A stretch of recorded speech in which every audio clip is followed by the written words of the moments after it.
που χρειάζεται, αρκεί να μην έχει σπάσει κανένα νύχι. Καλά, κοιτάξτε, αυτό το νύχι δεν το έδειξε η κάμερα κοντινό. Το νύχι είχε σπάσει εδώ. Το νύχι εκεί δεν σώζεται με τίποτα. Θέλει ή super glue ή super glue. Ξέρετε τι είχα εκείνη τη μέρα, τι τραπέζι είχα, τι να μαγειρέψω, 3 πιάτα, μην κοιτάτε που το δείξανε.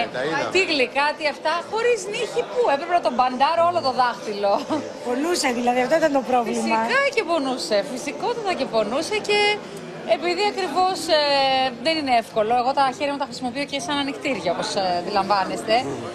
Έπρεπε να. Είναι τρομερή νοικοκυρά. Αυτή είναι η καλύτερη νοικοκυρά από όλες. Εγώ θα σας πω την αλήθεια. Πολλές φορές βάζω το τσιρότο, αλλά το τσιρότο δεν σώζει πάντα την κατάσταση και γι' αυτό. Να ρωτήσουμε κάτι τελευταία βέβαια. Σας έχουν έτσι λίγο.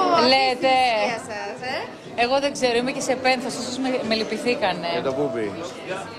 12 χρόνια. Εγώ το ξέρω από κουτάβι, έκλαιγα. Ας εγώ που το ξανά βλέπα, εγώ κι αν έκλαιγα. Τι να σας πω, τι μπορεί να πει κανείς. Τι μπορεί να πει κανείς. Για μένα είναι και στον πόη μου. Ζωή και από μωρό, έχουν μεγαλώσει μαζί. Έχουμε μεγαλώσει μαζί. Έχω στερηθεί τις εξόδους μου. Έχω στερηθεί τη ζωή μου, την ελευθερία μου με αυτό το σκύλο. Έχω δώσει τα πάντα. Τι ταξίδια έχουμε κάνει, τι μετάλλια εκεί.